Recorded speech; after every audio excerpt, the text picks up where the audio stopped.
프랑스 미슐랭 셰프가 만든 최고급 요리. 하지만 단 한 사람 그녀의 딸은 거부했습니다. 그런데 뜻밖에도 한국 음식 한 입이 그녀의 모든 신념을 뒤흔들었다고 하는데요. 세계가 인정한 프랑스 요리보다 한국 음식을 선택한 이유. 과연 그녀는 어떤 변화를 맞이하게 되었을까요? 저는 항상 최고의 요리를 만든다고 믿었어요. 파리 중심부의 미슐랭 2스타 레스토랑. 제가 수셰프 부주방장으로 일하는 이곳에서 저는 매일 완벽한 요리를 만들어냈어요.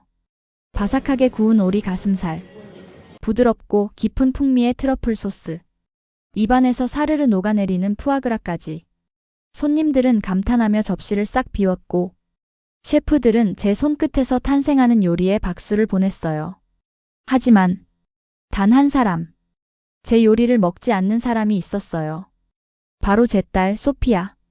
엄마, 나 배 안 고파. 저는 테이블 위에 간 만든 라따뚜이를 내려놓았어요. 빨갛게 졸여진 토마토, 노릇하게 익은 가지와 애호박, 올리브 오일이 살짝 흐르는 촉촉한 요리. 한 입만 먹어봐, 소피아. 네가 좋아하는 채소야. 하지만 소피아는 고개를 저었어요. 접시를 바라보는 그녀의 표정은 마치 음식을 두려워하는 아이처럼 보였어요. 냄새가 너무 강해. 이건 건강에도 좋아. 너 요즘 너무 말랐어. 소피아는 입을 꾹 다문 채 저를 바라봤어요. 그 작은 눈빛 속에는 거부감과 두려움이 뒤섞여 있었어요. 저는 한숨을 쉬며 포크를 내려놓았어요. 이건 매일같이 반복되는 일이었어요. 아침, 점심, 저녁. 저는 딸을 위해 최고의 요리를 준비했어요. 프랑스 최고급 유기농 재료, 건강한 채소와 신선한 생선.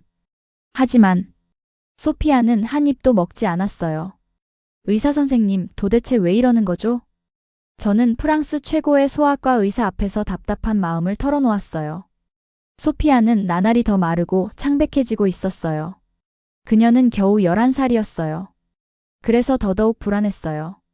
식욕 부진, 알레르기 반응 원인은 정확히 모르겠습니다. 의사는 안경을 고쳤으며 말했어요. 아이의 몸이 특정 음식에 민감하게 반응할 수도 있고 심리적인 요인일 수도 있습니다. 저는 머리를 감싸 쥐었어요. 그저 심리적인 문제라니. 그러면 제가 뭘 해야 하죠? 의사는 조심스럽게 말했어요. 혹시 다른 음식도 시도해 보셨나요? 다른 음식? 저는 황당한 표정으로 되물었어요. 제가 만든 요리는 프랑스 최고예요. 세계적으로 인정받는 미식의 정점, 미슐랭 레스토랑의 요리. 그런데 그걸 거부하는 아이를 위해 다른 음식을 찾아보라니. 저는 믿을 수 없어서 고개를 저었어요. 하지만 소피아는 여전히 제 요리를 먹지 않고 있었어요. 집으로 돌아오는 길에 저는 생각에 빠졌어요. 아무리 좋은 요리라도 아이가 먹지 않으면 무슨 소용일까? 하지만 제가 다른 음식을 찾아야 한다는 생각은 마치 제 자존심을 무너뜨리는 것처럼 느껴졌어요. 저는 프랑스에서 태어나고 자랐고 프랑스 요리의 정수를 배웠어요. 그런데 제 딸은 그걸 거부하고 있었어요. 저는 정말 뭘 해야 할까요? 그날 저녁 집으로 돌아온 저는 소피아를 위해 저염식 크림 스프와 바게트를 준비했어요. 소피아, 이번엔 꼭 한 입만 먹어봐. 하지만 소피아는 고개를 저었어요. 숟가락을 들어 올리지도 않았어요. 저는 속이 터질 것 같았어요. 소피아, 엄마가 너를 위해 만든 거야. 정말 맛있어. 미안해, 엄마. 그냥 입맛이 없어. 저는 더 이상 말하지 않았어요. 이제는 설득하는 것조차 지쳐버렸어요. 대체 뭘 어떻게 해야 할까? 초인종 소리가 울렸어요. 이 시간에 누가 온 거지? 저는 피곤한 몸을 이끌고 현관문을 열었어요. 그곳에는 짧은 단발머리에 따뜻한 눈빛을 가진 동양인 여성이 서 있었어요. 안녕하세요. 저는 지훈이에요. 그녀는 부드럽게 미소를 지었어요. 옆집에 사는 아들을 보러 프랑스에 왔어요. 인사도 할 겸 작은 선물을 준비했어요. 그녀가 내민 것은 작은 도시락이었어요. 뚜껑 사이로 김밥 같은 무언가가 보였어요. 저는 당황스러웠어요. 낯선 사람의 음식을 받아야 하나? 아, 감사합니다. 그런데 저는 괜찮아요. 거절하셔도 돼요. 그냥 이웃끼리 작은 인사를 나누고 싶었을 뿐이에요. 저는 순간적으로 거절하려고 했어요. 하지만 지윤의 따뜻한 표정과 정중한 태도에 그냥 받아두는 게 예의일 것 같았어요. 고맙습니다. 잘 먹을게요. 지윤은 환하게 웃으며 돌아갔어요. 저는 테이블 위에 도시락을 내려놓았어요. 그리고 뚜껑을 열었어요. 안에는 작은 김밥 조각들이 가지런히 놓여 있었어요. 검은색 김에 둘러싸인 밥과 알록달록한 속재료들, 김치 같은 반찬도 곁들여져 있었어요. 저는 코를 가까이 대고 냄새를 맡았어요. 익숙하지 않은 향이 났어요. 참기름과 김의 고소한 냄새, 그리고 약간의 새콤한 향. 그때 소피아가 조용히 다가와 김밥을 바라보았어요. 엄마, 이거 먹어도 돼? 저는 순간 망설였어요. 이건 우리가 평소에 먹는 음식이 아니야, 소피아. 그럼 더 궁금해. 한 번만 먹어보면 안 돼? 소피아는 평소에는 아무것도 먹지 않으려고 했는데 이상하게도 이 음식에는 관심을 보였어요. 저는 조심스럽게 말했어요. 그래, 한 입만 먹어봐. 소피아는 작은 손으로 김밥을 집어들고 천천히 입에 넣었어요. 그리고 그녀의 눈이 커졌어요. 맛있어. 저는 깜짝 놀랐어요. 지금까지 아무리 맛있는 프랑스 요리를 내놓아도 먹지 않던 아이가 이 낯선 음식을 한 조각, 두 조각 계속해서 먹고 있었어요. 저는 믿을 수 없었어요. 정말 괜찮아, 소피아? 배탈 안 날 것 같아? 소피아는 고개를 끄덕이며 김밥을 입에 넣었어요. 그 순간 저는 묘한 감정을 느꼈어요. 제가 만든 최고급 요리는 거부하던 아이가 이 낯선 단순한 김밥을 맛있게 먹고 있다니. 저는 도시락을 바라보았어요. 이건 단순한 음식이 아니었어요. 소피아에게는 무언가 특별한 의미가 있는 맛이었던 걸까요? 그때 제 마음속에서 작은 의문이 피어올랐어요. 혹시 제가 모르는 무언가가 있는 걸까요? 소피아가 마지막 김밥 조각을 입에 넣을 때까지 저는 한마디도 하지 못했어요. 그 조그마한 손이 김밥을 집어 올리는 모습이 믿기지 않았어요. 지금까지 수십 가지의 프랑스 요리를 만들어줬어요. 유기농 채소로 만든 스프, 최상의 치즈와 크림을 사용한 요리, 심지어 병원에서 추천한 영양식까지도. 하지만 소피아는 단 한 입도 먹지 않았어요. 그런데 엄마, 이거 더 없어요? 저는 순간 할 말을 잃었어요. 소피아, 배 안 아파? 응.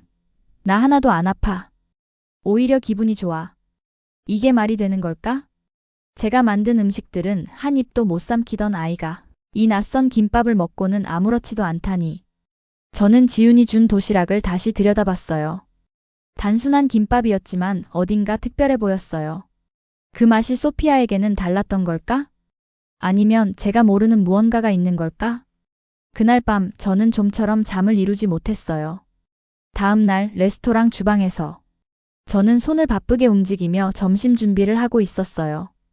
그러나 머릿속은 온통 어제의 일로 가득 차 있었어요. 클레어, 정신 차려. 날카로운 목소리가 들려왔어요. 저는 깜짝 놀라 고개를 들었어요. 무슨 생각을 그렇게 해? 주방장 피에르가 저를 노려보고 있었어요. 그는 우리 레스토랑의 메인 셰프였고 전통 프랑스 요리에 대한 자부심이 강한 사람이었어요. 미안해, 그냥 좀 피곤해서. 네가 피곤할 시간이 어디 있어? 피에르는 팔짱을 끼고 고개를 갸웃했어요. 무슨 일 있어? 요즘 좀 이상해 보여. 저는 잠시 망설였어요. 하지만 결국 말하고 말았어요. 어제 우리 소피아가 음식을 먹었어. 피에르는 코웃음을 쳤어요. 그래? 드디어 내 요리를 받아들이기로 했나 보군. 저는 고개를 저었어요. 아니, 내 요리가 아니었어. 그럼 뭔데? 저는 조심스럽게 대답했어요. 김밥이었어. 그 순간 주방 안이 잠시 조용해졌어요. 뭐? 피에르는 믿을 수 없다는 얼굴을 했어요. 한국 음식이라고? 너 지금 농담하는 거지? 아니, 진짜야. 어제 옆집에서 온 한국인 이웃이 준 음식이었어. 소피아가 처음으로 남김없이 먹었어. 피에르는 한숨을 쉬며 고개를 저었어요. 클레어, 너 설마 한국 음식에 관심 가지려는 건 아니겠지? 그게 아니라. 아니긴 뭐가 아니야. 피에르는 인상을 찌푸렸어요. 내가 말하는데 조심해. 한국 음식은 프랑스 식단이랑 완전히 다르다고. 그건 알지만 너희 애가 그냥 호기심에 먹어본 거야. 그게 건강에 좋을 거라고 착각하지 마. 저는 입을 다물었어요. 어제의 기적 같은 순간이 그냥 우연이었을까? 아니, 그럴 리 없어요. 저는 분명히 봤어요. 소피아가 오랜만에 행복한 얼굴로 음식을 먹는 모습을. 너 한국 음식이 뭔지도 모르잖아. 피에르는 한심하다는 듯 고개를 저었어요. 여긴 미슐랭 레스토랑이야, 클레어. 우리는 최고급 프렌치 요리를 만든다고. 거친 발효 음식이나 이상한 향신료를 쓰는 나라 음식 따위랑 비교하지 마. 그 말에 저는 순간 가슴이 뜨끔했어요. 정말 그럴까? 한국 음식이 정말 그렇게 조악한 음식일까? 그런데 소피아는 왜 그렇게 맛있게 먹었던 걸까? 그날 밤 저는 지윤이 준 도시락을 다시 떠올렸어요. 그리고 결국 문 앞에 섰어요. 초인종을 누르려던 제 손이 망설였어요. 이걸 물어봐도 될까?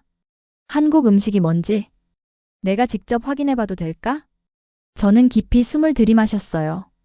그리고 문을 두드렸어요. 문을 두드리는 소리에 제 심장은 빠르게 뛰기 시작했어요. 저는 깊게 숨을 들이마시며 문을 열었어요. 문 앞에는 따스한 미소를 지으며 서 있는 지윤 씨가 있었어요. 안녕하세요, 클레어 씨. 어제 드린 도시락에 대해 이야기 나누고 싶어서요. 지윤 씨의 부드러운 목소리에 저는 잠시 말을 잃었어요. 어제 소피아가 김밥을 먹는 모습이 아직도 생생했어요. 피에르의 냉소와 조롱, 그리고 제 머릿속에 맴도는 의문들이 떠올랐어요. 지윤 씨? 어제 소피아가 정말 맛있게 먹더라고요. 그런데 저는 아직 혼란스러워요. 저는 조심스럽게 물었어요. 왜 제 딸이 프랑스 요리보다 그 낯선 음식에 끌린 걸까요? 지윤 씨는 잠시 눈을 감았다가 천천히 고개를 끄덕이며 답했어요. 솔직히 말하면 한국 음식은 우리 전통의 맛과 정성이 담긴 음식이에요. 저도 어릴 때부터 이 음식을 먹으며 자랐어요. 자연 그대로의 신선한 재료와 정성스러운 조리법이 아이들에게도 큰 힘을 주죠. 그녀의 말 한마디 한마디가 제 마음 깊숙이 스며들었어요. 저는 머릿속에서 수많은 질문들이 일렁이는 걸 느꼈어요. 지윤 씨, 제가 프랑스에서 배운 최고의 요리로 소피아를 위해 준비했던 음식들이 왜 전혀 통하지 않았던 걸까요? 피에르는 언제나 프랑스 요리의 우수함을 강조하지만 그녀의 말은 마치 전혀 다른 세상의 이야기를 듣는 기분이에요. 저는 속으로 중얼거렸어요. 지윤 씨는 제 어깨를 가볍게 두드리며 웃었어요. 클레어 씨, 우린 때로는 새로운 시도를 해야 해요.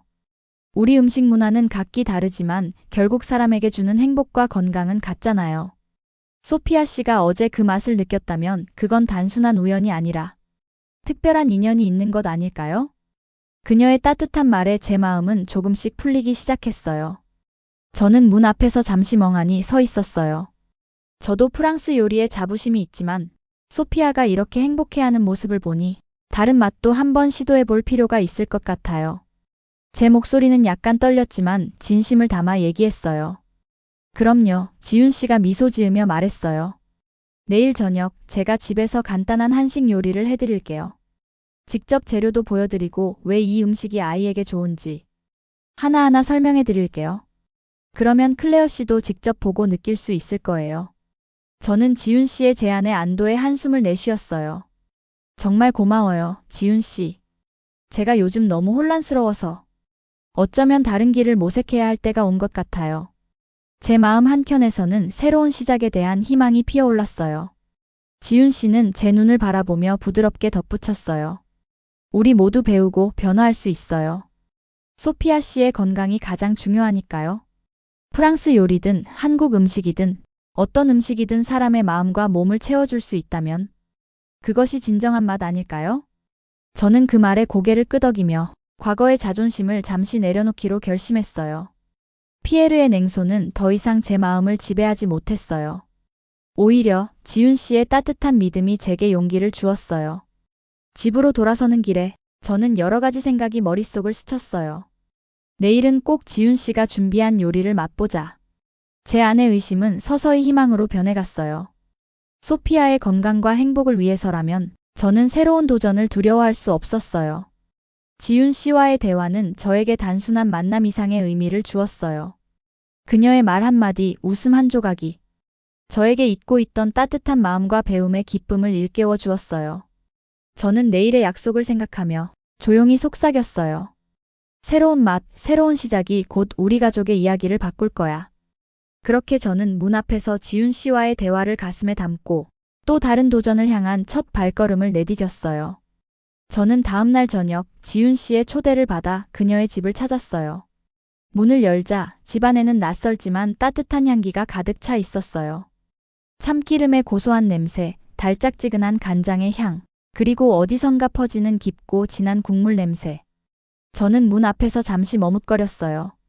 괜찮을까? 하지만 뒤를 돌아보는 순간 소피아가 제 손을 꼭 잡았어요. 그 작은 손끝에서 저는 분명한 기대감을 느꼈어요. 지윤 씨는 반갑게 웃으며 우리를 맞았어요. 어서 와요, 클레어 씨. 그리고 소피아. 오늘을 위해 특별한 요리를 준비했어요.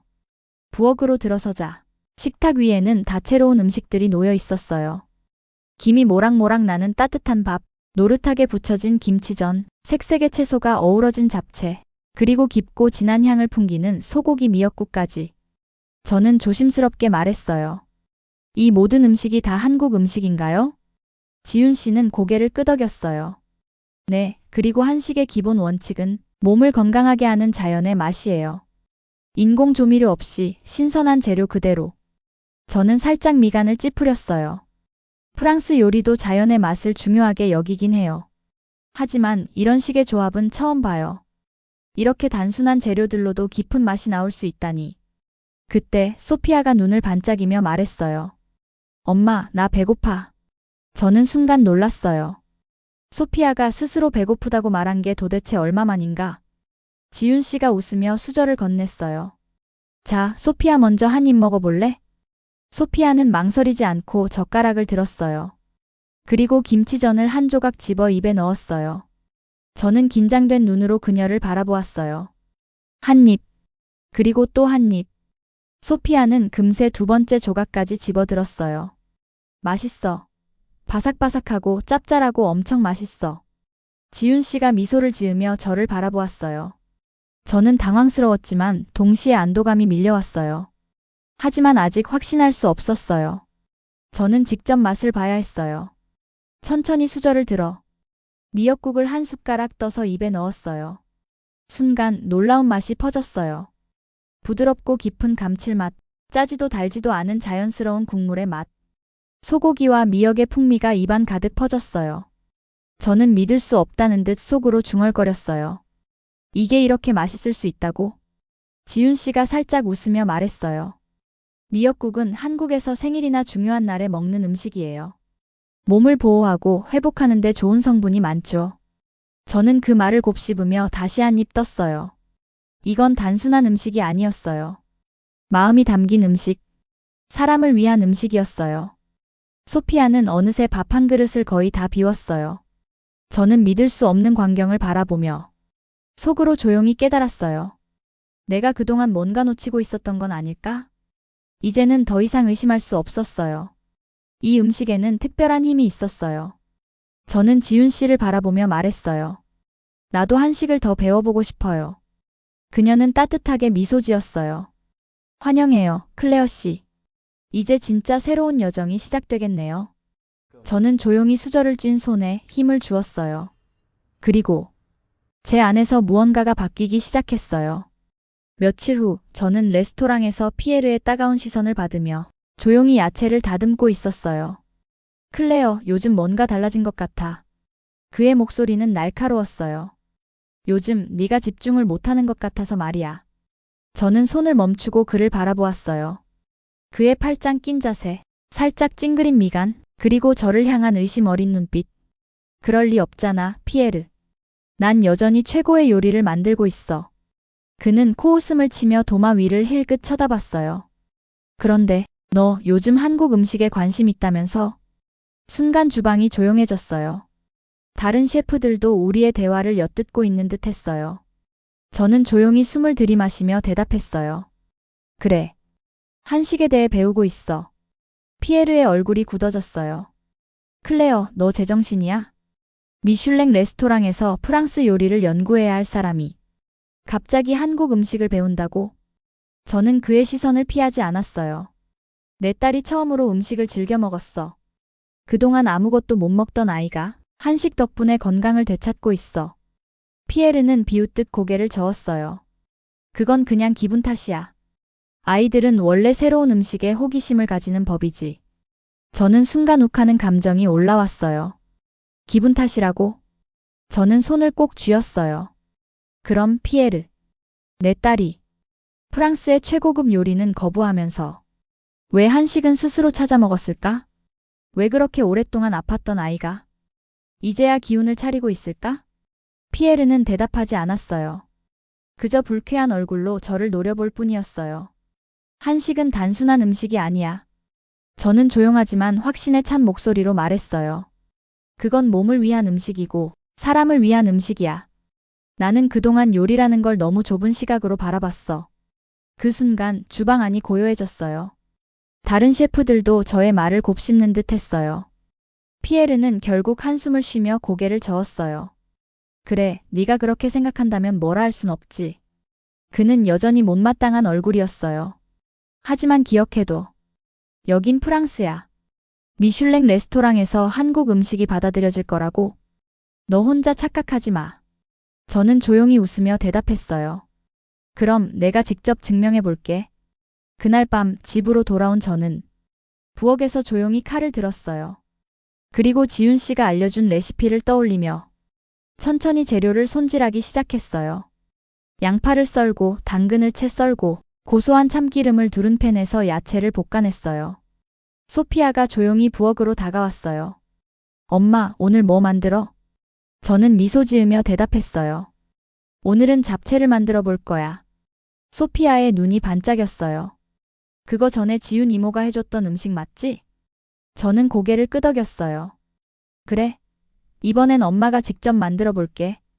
팬 위에서 당면이 반짝이는 빛을 내며 달달한 간장과 함께 볶아지고 있었어요. 부드러운 소고기와 향긋한 야채가 어우러지는 냄새가 집안을 가득 채웠어요. 소피아는 더 이상 음식을 피하지 않았어요. 기대감에 찬 얼굴로 식탁에 앉았어요. 그리고 제가 만든 한 접시 잡채를 조심스럽게 한 젓가락 집어들었어요. 저는 그녀의 얼굴을 바라보았어요. 입가에 살짝 번지는 미소. 음식을 음미하는 작은 몸짓. 그리고 무엇보다 오랜만에 보는 건강한 표정. 저는 그 모습을 보며 조용히 속삭였어요. 이게 바로 내가 찾던 요리야. 이제 저는 두려움이 없어졌어요. 이제 저는 더 이상 한국 음식을 낯설어하지 않았어요. 저는 새로운 맛을 배우고 있었고 그것이 우리 가족을 변화시키고 있었어요. 그리고 저는 그것을 세상에 알릴 준비가 되어 있었어요. 이 사연을 들으며 이런 생각이 드네요. 우리는 때때로 너무 익숙한 것에만 집중하다가 가장 소중한 것을 잊고 살 때가 있어요. 클레어는 자신의 요리에 대한 자부심을 넘어 딸을 위한 새로운 시도를 선택했습니다. 이 선택은 단순히 요리의 변화를 넘어 진정한 사랑과 가족의 행복을 위한 한 걸음이었어요. 음식은 단순한 재료의 조합이 아니라 사람의 마음과 사랑이 담긴 것입니다. 소피아가 처음으로 미소 지으며 음식을 먹었을 때 클레어가 느꼈을 감정은 그 어떤 미슐랭 별보다 값진 순간이었을 겁니다. 어린 왕자로 유명한 프랑스의 소설가 앙투안 드 생텍쥐페리는 이렇게 말했어요. 사람을 사랑한다는 것은 그의 눈에 비친 세상을 보는 것이다. 클레어는 자신의 시야를 넘어 딸 소피아의 눈에 비친 세상을 이해하려 했습니다. 그 변화의 순간이 단순한 음식의 변화가 아니라 진정한 사랑의 시작이었어요. 여러분도 혹시 누군가를 진심으로 이해하려 했던 순간이 있으신가요? 그때 느낀 감동과 따뜻한 기억이 있다면 댓글로 나눠주세요. 구독과 좋아요는 더 좋은 이야기를 만드는 큰 힘이 됩니다. 오늘도 함께 해주셔서 감사합니다. 다음에 더 감동적인 이야기로 찾아뵙겠습니다.